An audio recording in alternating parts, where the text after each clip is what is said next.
우리가 그리스도인으로서 살아가면서 가장 관심을 가지고 목숨을 다하여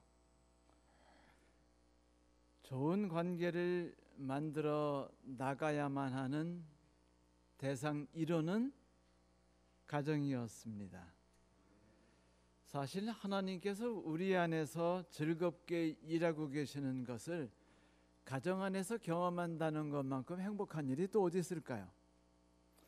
성도 여러분, 우리가 가정을 위하여 관심의 설문지를 작성하고 끊어진 다리를 잇기 위하여 그들에 대하여 살피고 삶을 알려고 노력하며 끊어진 다리를 복구하기 위하여 손을 내어밀 때 놀라운 일들이 일어나고 하나님께서 기적을 베푸시는 것을 우리는 경험할 수 있게 됩니다. 우리의 눈을 들어서 하나님께서 복구해 주시는 끊어졌었던 다리를 한번 살펴보세요.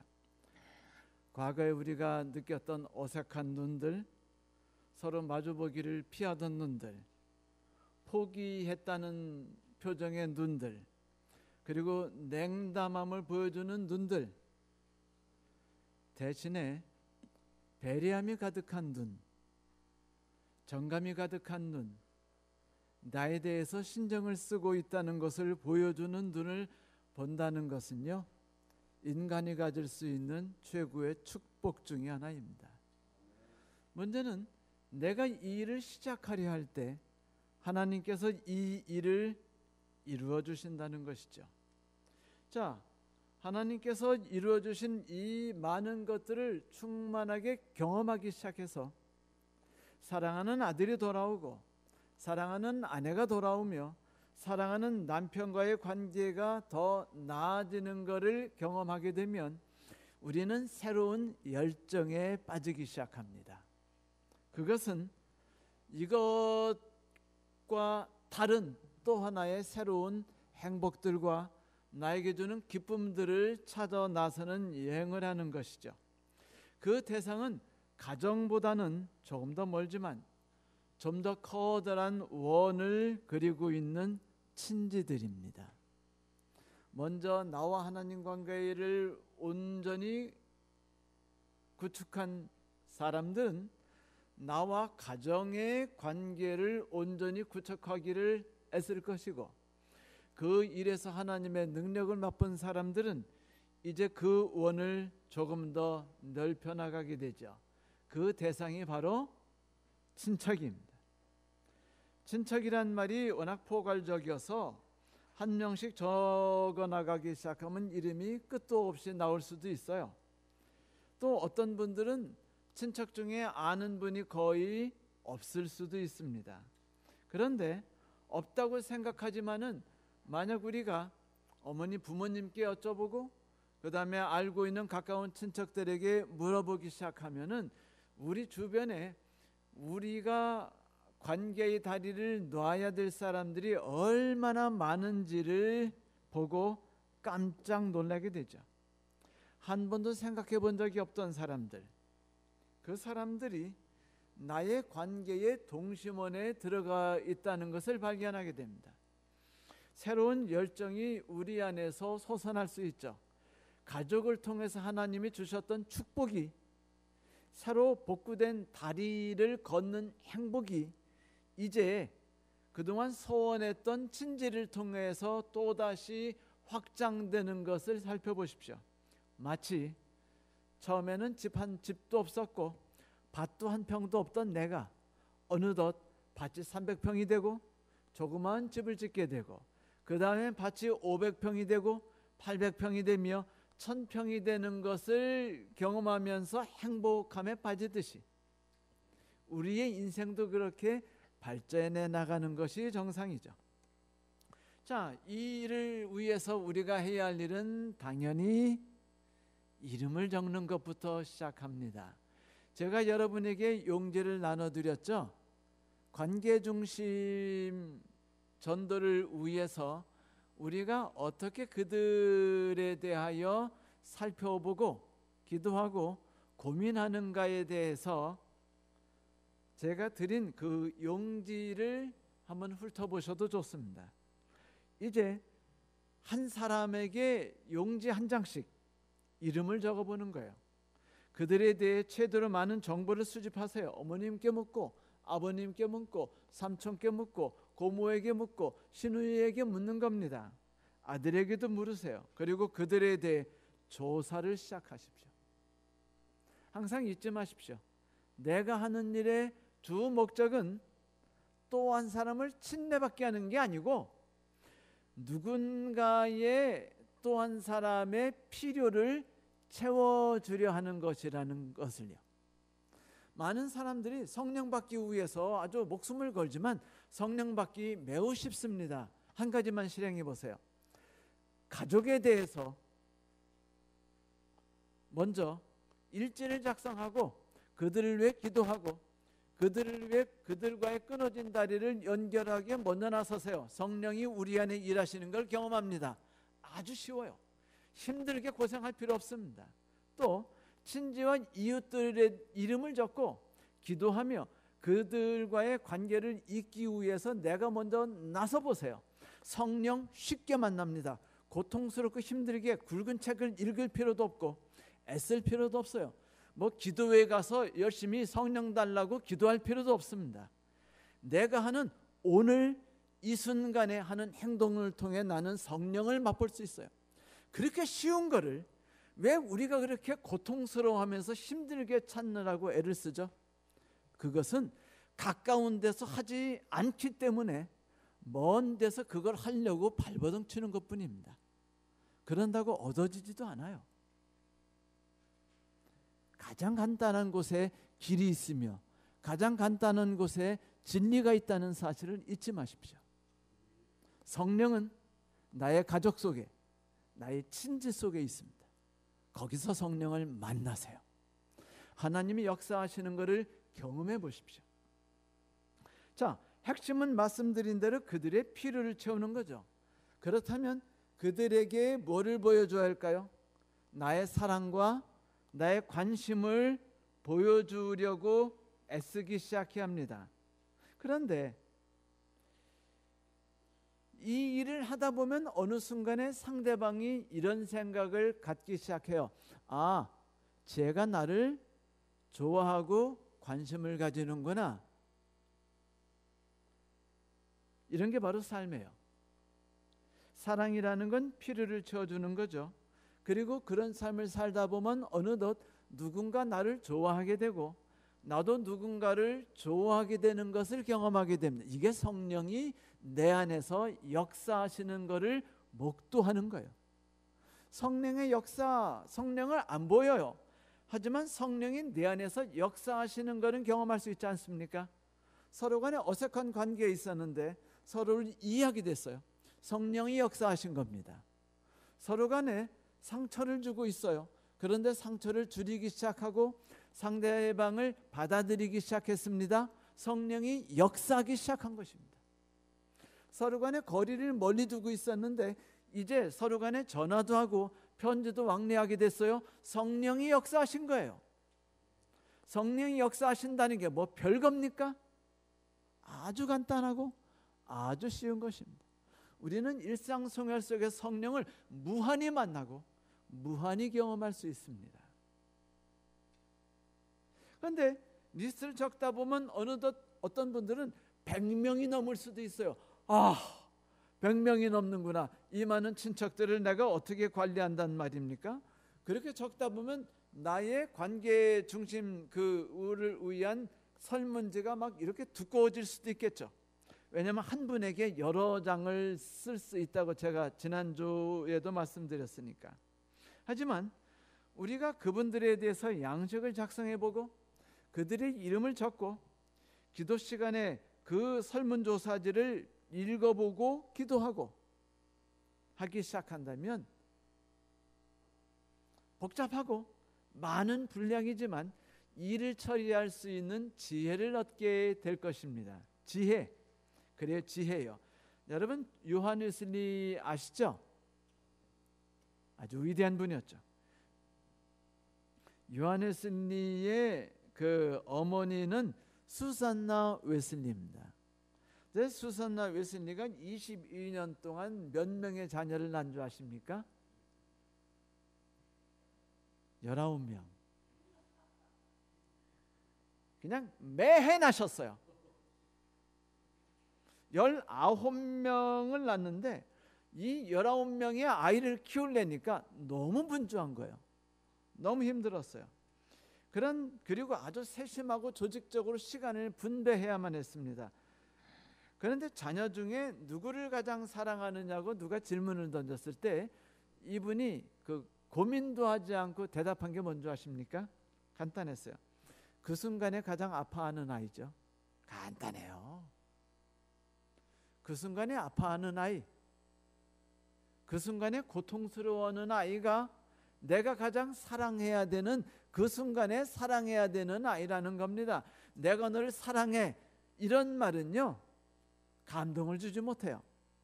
하지만 정말로 내가 위로를 받아야 될 때, 내가 용기를 얻고 싶을 때, 내가 어머니를 그리워하게 되었을 때 그 어머니가 나에게 다가오는 걸 느끼고, 그리고 내 손을 잡아주는 걸 느끼고, 내 이야기를 들어주고, 나를 위해서 막 온 그 옷을 걷어젖히고 그냥 나가, 누구야, 내가 대신 싸워줄게, 이렇게 너무 걷었죠.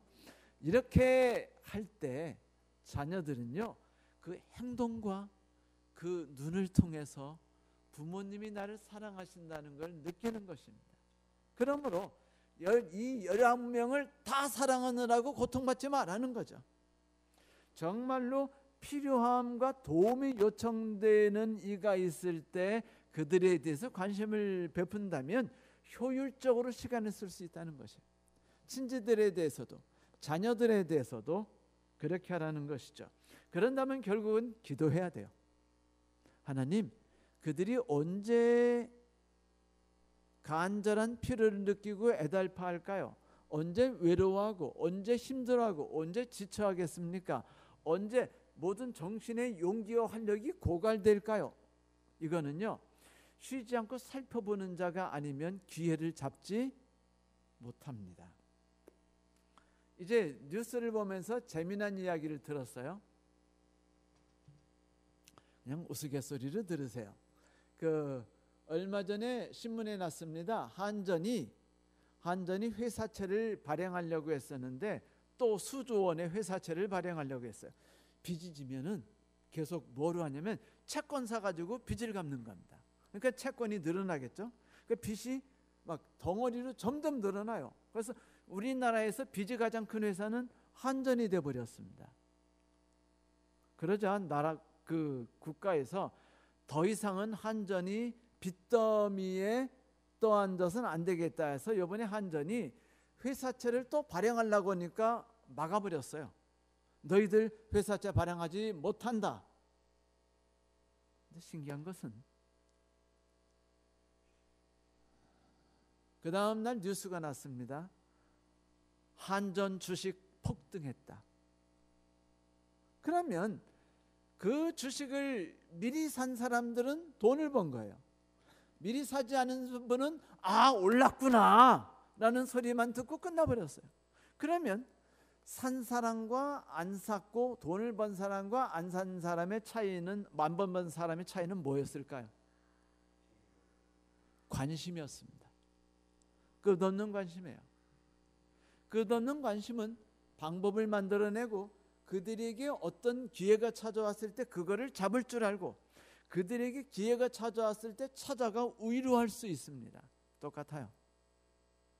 만일 내가 나의 사랑하는 아들이나 내 이종 사촌이나 내 고모에게 어떤 필요한 일이 있다는 것은 내가 그를 위해 기도하고 그에게 어떤 일이 일어나고 있는지를 끊임없이 살피려고 전화를 하고 카톡을 날리면서 어떤 일인지 자꾸 그 교제를 나누지 않으면 그가 외로울 때, 그가 어려움에 빠졌을 때, 그가 극심한 그 필요를 느끼고 있을 때 도움의 손길을 나눠줄 수 없는 법이죠. 그렇게 되면 그가 하나님이 절대적으로 필요한 순간에 내가 가까이 하지 않았어요. 그렇다면 성령이 나를 통해서 역사하실 수 있는 기회를 나는 놓쳐버린 것이죠. 그러므로 성령께서 내 안에서 마음껏 활동하기를 간절히 바라신다면 모든 걸 포기하세요. 책 읽는 것도 포기하고 부흥회 가는 것도 포기하세요. 그리고 집중하십시오. 내 아들이 어디 아픈 일이 없는가? 내 딸이 고통스러워하진 않는가? 혹시 내 어떤 말 때문에 내 딸이 상처 입진 않았는가? 내 고모가 혼자 외로움 속에 빠져 있진 않은가를 살펴보고 연락을 하고 따뜻한 말을 전하고 생일날 뭔가를 보내고 하는 일을 시작해 보라는 것입니다. 성령이 역사하시는 것을 우리가 느끼게 될 거예요. 그리고 우리는 지혜를 얻게 되죠. 100명이 이라 할지라도 그들을 다 관리할 수 있게 됩니다. 성도 여러분, 하나님께서 그 누군가의 아픔을 달래주고 누군가가 절망의 나락에 빠져 있을 때 그를 일으키는 일에 나애가 사용되기를 간절히 원하십니까? 성웅 이순신 장군처럼. 성웅 이순신 장군은 나라가 어려움에 빠지자 분연이 일어나서 왜군과 싸워서 이겼어요. 그런데 성웅 이순신 장군이 왜군과 싸워서 이기기 위해서 성웅 이순신 장군이 그냥 그 모든 걸 얻은 게 아니에요. 그는 고민했습니다. 왜군과 우리와 싸울 때 우리가 얼마나 약한가? 왜군 한 명이면 한군, 조선군 4명이 싸우면 딱이라고 했죠. 1대4로 싸워야 비슷하대요. 그만큼 왜군들은 싸움을 잘하고 한국인은 싸움을 못했어요. 이순신 장군이 고민합니다. 상황을 다 살폈어요. 연구했습니다. 그렇다면 우리가 어떻게 하면 싸움에 이길까? 그래, 걔네들이 우리 배에 못 올라타도록 막자. 그럼 어떻게 막을까? 그래, 우리 배를 덮어쓴 다음에 못과 꼬챙이를 박아가지고 우리 배에 올라오면 다 죽게 만들자. 간단해졌습니다. 방법이 어떻게 만들어졌어요? 거북선이 어떻게 만들어졌습니까? 고민하고 생각하니까 만들어진 거예요. 영웅이 그냥 형성된 게 아니에요. 여러분, 누군가의 영웅이 되고 싶지 않으세요? 여러분의 딸이 영웅이 되고 아들의 영웅이 되고 아내의 영웅이 되고 남편의 영웅이 되며 조카의 영웅이 되고 싶지 않으세요? 간단합니다. 기도하세요. 그의 필요를 기록하세요. 그가 어떤 사정에 있는지 기록하세요. 그 생일을 기록하세요. 즐거운 일이 언제 생겼는지, 아이를 언제 낳는지, 그 아이가 어떤지 기록하세요. 때마다 카드를 보내고 전화를 하며 그리고 5만 원짜리 상품권이라도 보내주세요. 그리고 따뜻한 글을 보내는 거예요. 이렇게 다리를 놓기 시작하는 겁니다. 그러면 그가 어려움에 있을 때 우리는 그 사실을 캐치할 수 있어요. 기회를 잡는 거죠. 이렇게 하면 우리는 축복에 빠집니다. 제가 말씀드렸죠. 그 사람에게 채워주는 축복은 반드시 누구를 통해서만 지나간다? 나를 통해서 지나간다. 그 사람에게 하나님이 축복을 주기 위해서 나를 사용하시면 나를 통해서 축복이 흘러가서 그 사람에게 지나가요. 나는 그때 성령을 경험하는 겁니다. 나는 그때 축복을 경험하는 거예요. 우리가 왜 주저해야 합니까? 이 멋진 일이 있는데 말이죠. 여러분, 장정만 5,000명에게 보리빵과 물고기 몇 개로 배불리게 먹였던 예수님의 놀라운 사건 기억나시죠? 오병이어 사건. 그런데 거기서 정작 놀라운 일이 뭐냐면 거기에 앉아 있었거나 서서 있던 사람들이 각기 자기가 받은 떡빵을 쪼갰다는 거예요. 쪼개서 누구에게인가 나눠줬어요. 나눠준 사람은 다 뭐를 맛본 줄 아세요? 기적을 맛봤습니다. 내가 빵을 쪼갰더니 내가 가지고 있는 남은 빵이 어떻게 됐어요? 2배가 돼버렸어요. 와, 이거는요 죽을 때까지 살아도 맛볼 수 없는 놀라운 기적입니다. 하나님이 누군가에게 축복을 베풀기 위해서 나를 통해 축복이 베풀었는데 그 순간 내게도 어떻게 됐어요? 그 축복이 동일하게 찾아온 겁니다. 이거는 일기장에 적어놓을 뿐 아니라 사돈의 팔촌에게 전화해서 다 얘기해 줘야 될 너무나 신나는 이야기가 아닙니까? 그 중요한 거는 내가 누구에겐가 나누어 주었을 때 비로소 축복이 나를 통해 상대방에게 흘러갔다는 것이죠. 예수님이 마태복음 7장 12절에 이런 말씀하셨죠. 누구든지 받고자 하는 대로 남을 대접하라. 그리고 예수님이 한 마디 더 하셨어요. 이것이 율법과 선지자니라. 다시 말하면 구약 모든 성경을 알고 싶으냐? 간단해. 네가 대접받고 싶은 마음만큼 상대방에게 대접해줘. 그러면 너는 성경의 모든 걸 다 이루는 거야. 너는 성령을 받게 될 거야. 성령 받는 법 간단하세요. 그죠? 대접받고 싶은 대로 대접하세요. 성령이 우리에게 찾아올 것입니다. 뭐 성령 받는 뭐 수십 가지 방법, 뭐 40일 기도 그딴 거 안 읽어도 괜찮아요. 그냥 간단해요. 성령을 경험하는 겁니다. 대접받고 싶은 대로 대접하세요. 그걸 통해 이루어집니다. 성령이. 자, 예수님이 그렇게 하셨죠. 남에게 대접받고 싶은 대로 남을 대접하라. 너희가 너희를 사랑하는 자를 사랑하면 칭찬받을 게 무엇이니요? 죄인들도 사랑하는 자는 사랑할 줄 아느니라. 만일 너희를 선대하는 자를 선대하면 칭찬받을 게 뭐냐? 죄인들도 이같이 하느니라. 그렇다면 그리스도인이라는 게 뭐예요? 그토록 말 안 듣고 집안에다 정성을 기울이지 않는 저놈의 남편에게 똑같이 분노하고 똑같이 대하면 나도 그놈 같은 거예요. 내가 그놈 되는 거예요. 그런데 뭐라고 그래요? 네가 그 사람에게서 받고 싶은 게 뭐지? 이거지. 그러면 너는 그 사람이 네가 받고 싶은 것 그 사람도 받고 싶으니까 네가 그것을 그 사람에게 나눠줘. 그러면요, 내가 나눠주기 시작하는 순간 하나님의 축복이 나를 통해 그 사람에게 흘러가게 되죠. 내가 그리스도인이 무엇인지를 보여주게 돼요. 내가 세상 사람과 같지 않은 것을 경험하게 됩니다. 상대방이 내게 잘해주기를 기대하기 때문에 받고 싶어서 대접하라는 게 아니에요. 받았으니까 주는 건요, 세상 사람들이 다 하는 황금률입니다. 이 황금률이란 말이 참 재밌어요. 황금률이란 말이 그 기원 후 220년경에 그 로마의 황제 알렉산더 세베루스가 야, 이거 좋다. 내가 누군가에게 받기를 원한다면 그걸 해주면 그 사람도 나에게 해주고 이렇게 하면서 대등하게 서로 주고받다 보면 나라가 부흥하겠지라고 생각해서 공공건물에 그거를 다 붙여버렸어요.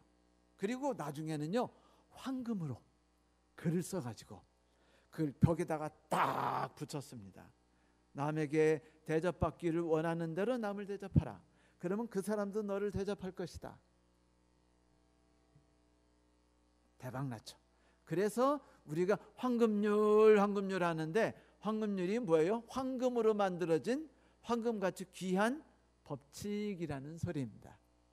그런데 이 황금률은요, 실은 이게 예수님 때 만들어진 게 아니에요. 공자도 이야기를 했습니다. 기원전에 계셨던. 그리고 부처도 이야기를 했다는 거 아셔요? 소크라테스도 이야기를 했고요.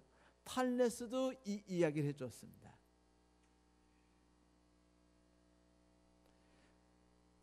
가장 오래된 기록은 기원전 1800년 이스라엘에 있는 어떤 비둘기에 관한 은혜로운 비둘기라는 제목의 옛날 이야기가 이집트 그 파피루스에 기록되어 있었는데 거기에 나오는 이야기가 뭐냐면 남에게 네가 뭔가를 받기를 원한다면 남에게 대접하라. 그러면 그도 너에게 대접할 것이고 너도 그에게 대접하면 서로 간에 혜택을 받게 된다라는 이야기를 썼고 그 이야기가 최초 기록이랍니다. 그런데 여러분, 예수께서 말씀하신 누구든지 남에게 대접을 받고자 하는 대로 너희도 남을 대접하라라는 말은요, 약간 다른 내용이에요. 세상 사람들이 말하는 그 황금률은 서로 주고받아서 행복을 누리라는 것이고 예수께서 말씀한 황금률은 그게 아닙니다. 예수께서 말씀하시는 건 네가 엄청 받고 싶지? 그거를 해줘. 그 사람이 그 갈등을 느끼고 있고 그 필요를 갖고 있고 그 고통을 겪고 있어. 네가 해주기를 내가 바래. 내가 그 사람에게 그걸 채워주고 싶어. 너에게 채워준 것처럼. 네가 나의 손발이 되어서 그 일을 해주겠니? 라고 하는 거예요. 그래서 우리가 그에게 그 일을 해주면 빵을 쪼갰을 때 내게 또 빵이 생겼듯이 하나님이 그 사람에게 내가 축복의 손길을 나눠줄 때 하나님의 축복이 나에게 가득해진다는 겁니다. 하나님이 내 안에서 역사하시는 것을 경험해요. 하나님이 나와 함께 하신 것이 나의 삶 속에 기록으로 남게 됩니다. 일기장에 적을 수 있어요. 이게 성령입니다. 이게 성령이 내 안에 역사하신 증거예요. 이게 내가 성령을 만난 것입니다. 이게 진정한 부흥이에요. 부흥을 엉뚱한 데서 찾지 마십시오. 부흥은 여기에서부터 시작합니다. 그래서 예수께서 이것이 뭐라고요? 율법이요 선지자다. 구약의 성경에서 말하는 모든 것이 바로 이것이다. 네가 받은 만큼 대접하려고 하지 말고 저 싹스 노란이에게 그냥 대접하라. 너에게 필요한 건 누가 채워주겠다? 내가 채워주겠다 라는 것입니다. 이 일을 해볼 때 참 좋은 효과를 많이 거둬요. 이 딕이라는 분이 이 톰슨 목사님으로부터 이 관계중심 전도에 대한 이론을 배우고 설문지를 작성했어요. 그런데 설문지 작성하다 갑자기 머릿속에 떠오른 게 이모 생각이 났어요. 앨리스 이모. 그분을 가족 모임에서 몇 번 만난 적이 있는데 최근에 한 10년 가까이 뵌 적이 없었어요. 이분 요즘 그분이 어디 사실까? 하고서 그래 이분은 관계중심 전도 그 대상에 적자고 적었어요. 이름을. 그분 생일을 어머니한테 물어 적고 어디 사시는데 적었어요. 연락처를 적었습니다. 150km 계신 양로원에 계시대요. 그것도 몰랐었지만.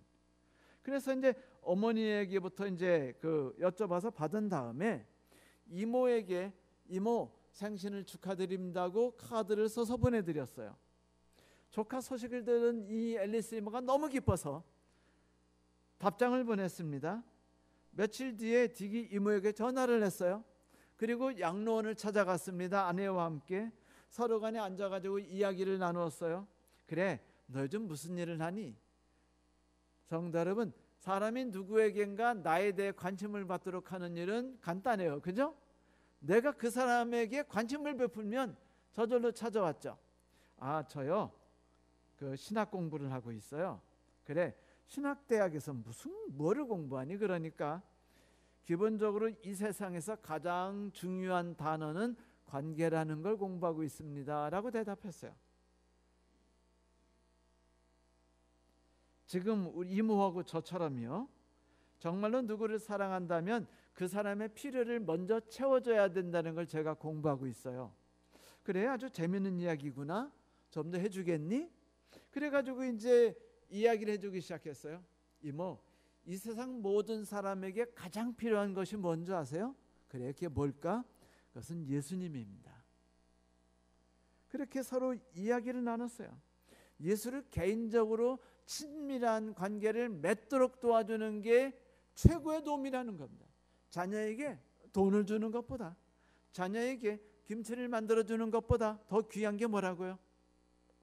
자녀가 예수 그리스도를 개인적으로 만날 수 있도록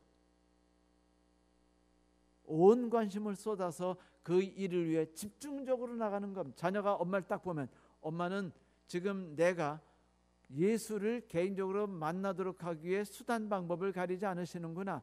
나에게 끝없는 선을 베푸시고 나에게 관심을 베푸시고 나에게 동정을 베푸는 모든 것이 내가 이 행복의 원천인 예수를 만나게 하려고 하는 거구나 라는 것을 느끼게 하라는 거예요. 이 이모가 감동을 받았습니다.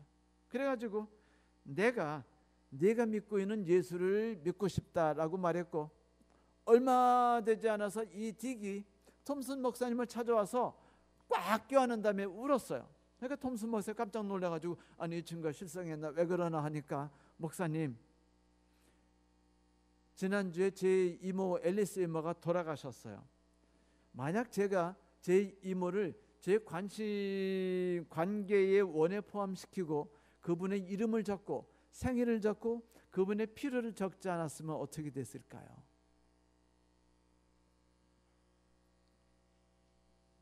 성도 여러분, 결과는 반드시 찾아옵니다. 하나님 안에서 일하는 사람들의 모든 수고는 반드시 역사하게 되어 있다는 사실을 잊지 마십시오. 이 세상에서 우리가 일하는 모든 것들은 반드시 역사한다는 보장이 없어요. 그러나 하나님 안에서 하나님의 은혜가 흘러가도록 일하는 데는요 반드시 역사함이 있을 수 있어요. 낙심할 필요가 없습니다. 그 일을 한번 시도해 보세요. 고아원의 창시자 아시죠? 조지 밀러, 기도의 왕. 이분이 수많은 고아들의 수요품을 주 안에서 형제된 분들에게 도움을 받아서 고아원을 차렸고, 많은 분들이 이 밀러를 도와서 고아원이 잘 운영될 수 있도록 했죠. 그래서 많은 사람, 많은 고아들을 보살폈습니다. 그런데 정작 조지 밀러의 아들이 예수 그리스도를 개인의 구세주로 받아들이지 않았어요. 밀러가 너무 고통스러웠어요. 너무 마음이 아팠습니다. 매일같이 기도했고 매일같이 아들을 위해 애썼습니다. 간절한 소원은 딱 하나였어요. 아들이 하나님을 믿고 구원받는 것이었죠. 그러다가 아버지가 아들의 회심을 보지도 못한 채 돌아가셨어요. 아들이 아버지의 유품을 정리하던 중 아버지가 끝없이 그 봉사하고 애썼던 고아원에 대한 그것을 보고는 생각했습니다.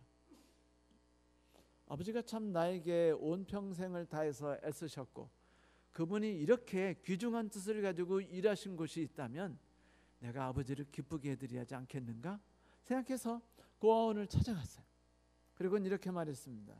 우리 아버지가 이곳을 많은 금액을 통해 도우고 평생을 도왔다는 사실을 알게 됐습니다.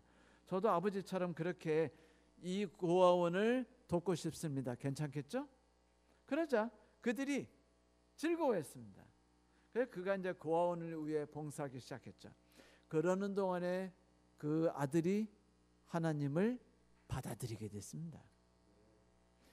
그래서 그가 신앙을 고백했어요.